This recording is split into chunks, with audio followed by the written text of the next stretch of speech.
Are you an adventurer looking to take your hunt to the next level? Then you're in the right place. Welcome to East Meets West Hunt with your host, Beau Martonik.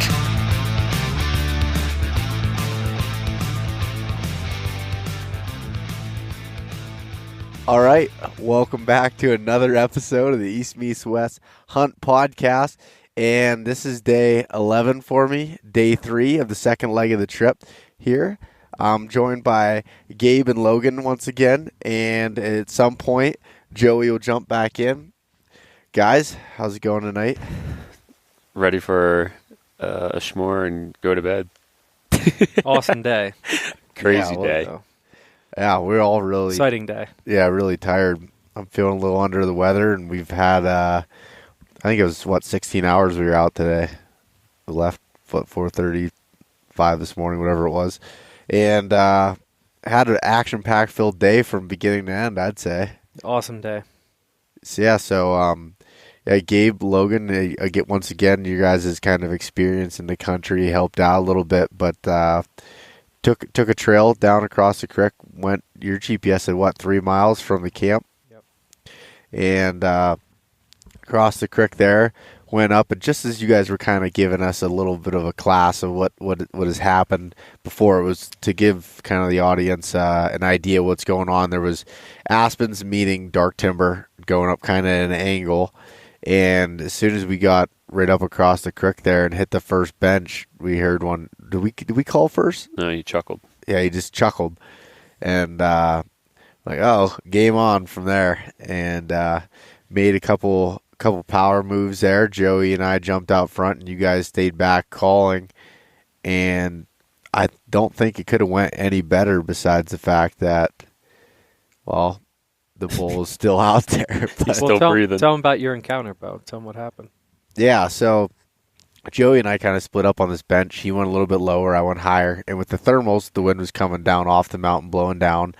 We expected kind of the elk to circle around to try to catch the wind downwards, and it kind of looked like that at first. Joey said it was coming right at him, and he looks over at me, and I can't, since this isn't a video podcast, I can't show you his facial expression, but it was pretty much like, bull. Like, I'm like, oh, it's, we got a big bull, out in front, and he come up, or a couple cows came past me, and I ranged them. I believe it was I can't remember right now, but 55 yards or something.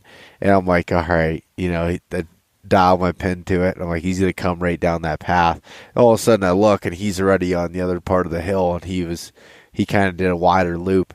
But to say he was an impressive bull wouldn't be giving him enough credit, that's for sure.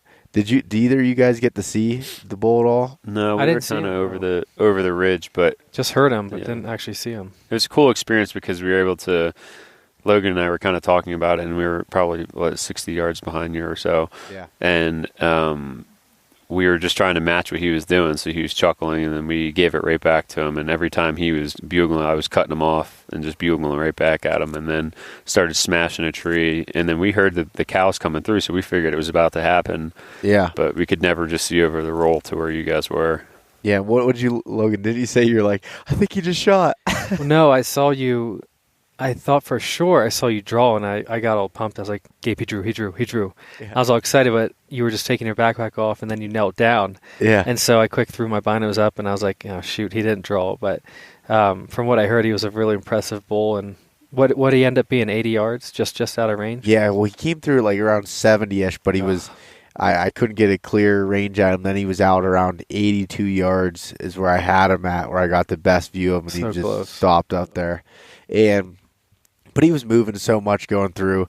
I definitely didn't feel comfortable taking that shot and having to worry about, the last thing I want to do is wound an animal. And as we talked about, even though I practice out beyond that distance, when it comes to a live animal, unless they're perfectly feeding and everything's calm, absolutely perfect conditions, I'm not just going to fling an arrow up there. But the bull he had everything. He was wide. He had big whale tails, long points. I mean, this was an impressive bull to be able to see. And the most important, I think the best part about it was just how everyone worked together on it and just calling back and forth, and the way Joey and I kind of covered each of the the areas overlooking the point, and I think we did everything right. But he had an agenda, and his cows wanted to go to bed, and he wasn't going to leave them to get into a little brawl. So he followed them up over the mountain, and I don't believe we spooked him or anything. So that was good.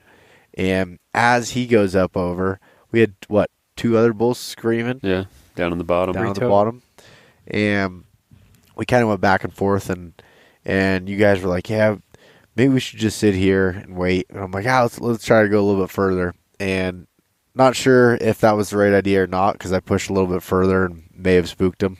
Don't know that for sure, but he quit bugling when we moved up a little bit. So, and he was down. All these bulls were down in the creek bottom there first thing in the morning. So that was pretty neat to be able to see, and we kind of took a little bit of a break, and he was still bugling down the valley, or one of the bulls. They were talking today, which is encouraging because it was totally different than yesterday. Yeah, very different. I mean, we're also hunting in a totally different area. Yeah, we're hunting a whole nother basin over, basically.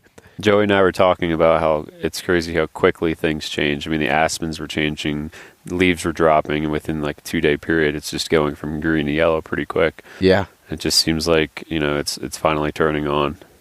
Nights are getting colder. Yeah. I mean, everything. Did it get as hot today? No, I don't think so. No. We were in a lot more dark timber and aspen today, too. Yeah. We weren't really in We the became a bull today. Yeah, we had our own bedding area. So after we had these Couple encounters, we went out on this point underneath a hemlock tree or pine tree, and we made our own beds and laid down and bedded down throughout the hot part of the day.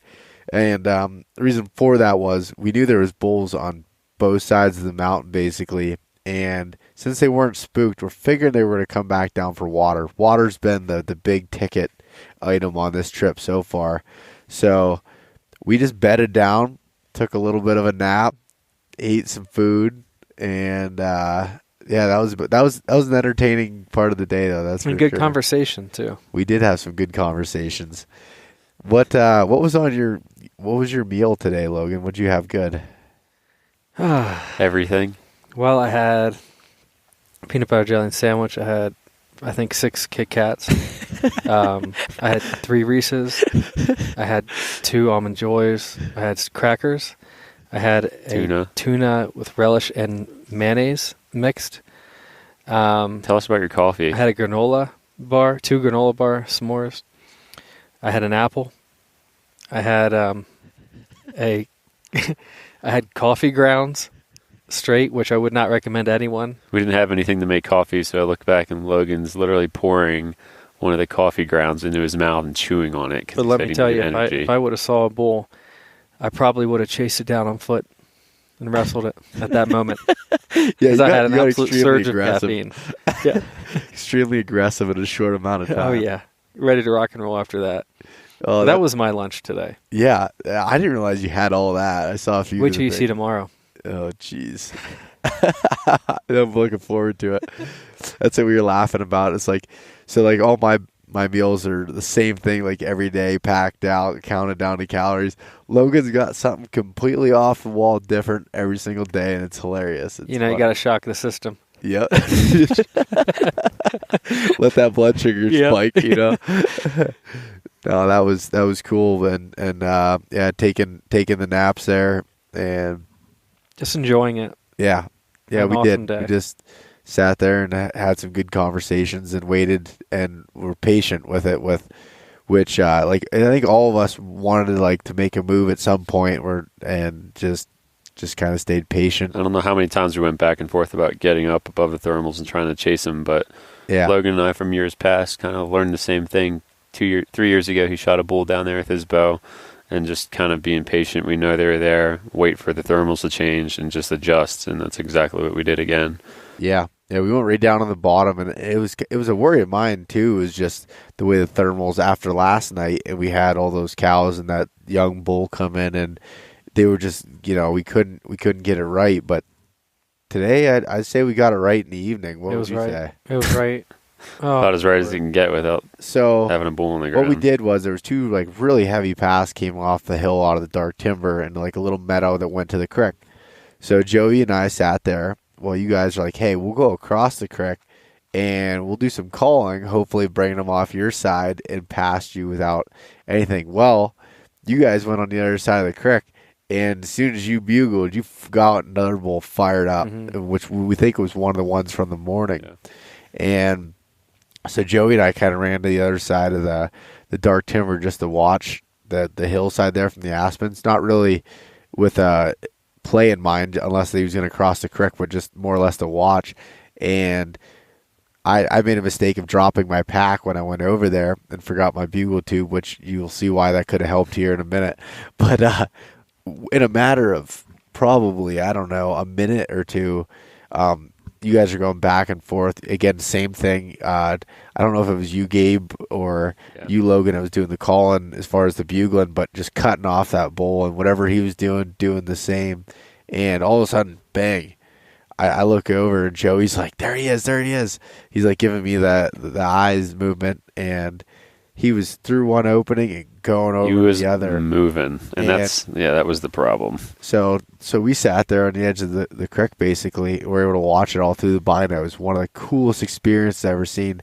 And I'm like, they're gonna shoot, and the bull came out in the open. This is from my perspective, at least. And I'm like, there he is. He's in the open. Beautiful bull. We can't figure out if he's a 7x5 or what the heck he was. A lot of character. But character. Heavy.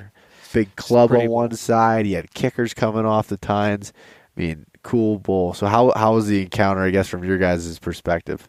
Well, we tried to locate bugle him. So I bugled, and then Logan and I were discussing where we thought he was going to come from. And he bugled right back, and then I bugled right back at him with a chuckle. And we talked. We said, if he bugles again closer, let's move down to this knob so we can see down over into the creek bed in case he was coming towards you guys, which we thought he was going to do.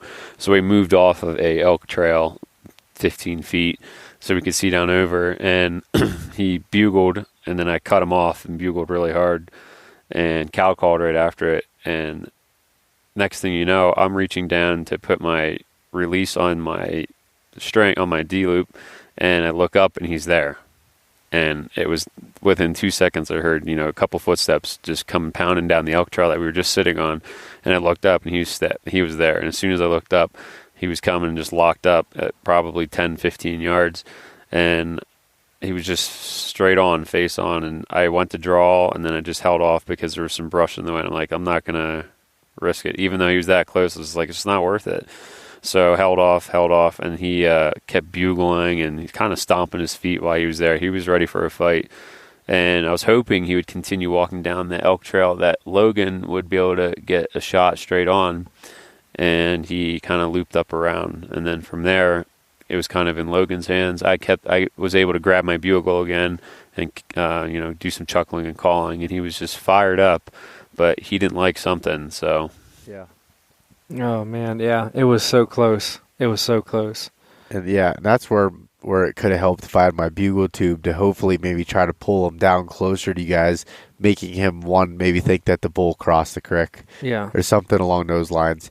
But he wanted to see you so bad. I mean, he came in really aggressive. Yeah. And his bugle completely changed, I noticed. When he got close, he started to lip ball a little bit, and he started to act aggressive.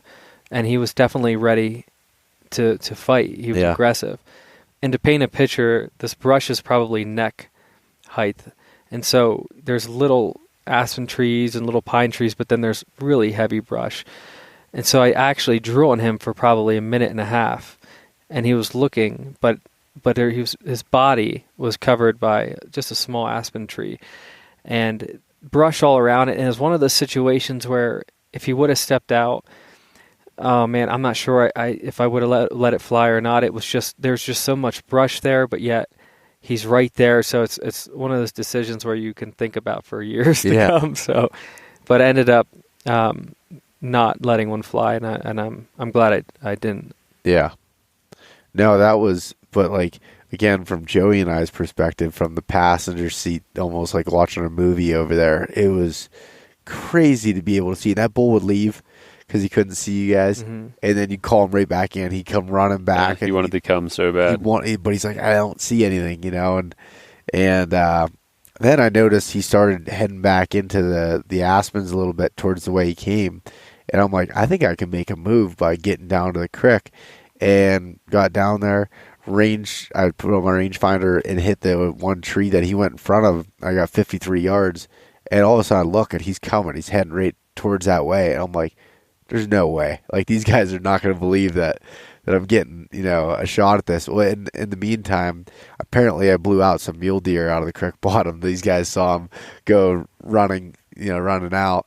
And right before he was probably, 10 feet or so from hitting the shooting lane, Gabe bugled again. He turns around and goes back over to those guys, and it didn't bother me none. I was like, oh man, like maybe they're going to get another shot. You were so mad. No, I'm kidding. No, I was not at all. It just goes to show it was a good lesson for me because we talk about it all the time, and we practiced it this morning, but having your caller behind your shooter because he pinpointed us. I mean, he was around the bend of this ravine, and he came whipping around that bend and came right to me. Yeah. Mm-hmm. And it's just incredible to see how well they can pinpoint a call. Yeah. And like I said, I wish I would remember to grab that bugle tube, and because that would have been, behind there. But it was super cool to be able to see that, and from my perspective to be able to see that, and we basically had to walk away from him bugling tonight because it got dark. Walked out with our headlights off. So yeah, which is painful to do, but the right decision. Yeah, we had to walk away. We couldn't keep calling, so he'll be there tomorrow. Hopefully. 100%. 100%. I said that again yesterday. But what I really meant was September 13th, day 12, day 4 of the trip. I mean, this is 100%. Yeah. Well, if you think about the last 3 days, we've had encounters with bulls in bow range every day so far. Yeah. Even with them not being extremely vocal. So we've been trying to play it cautious and smart and have fun along the way. So it's been a good 3 days. But today was hard to swallow, not going to lie.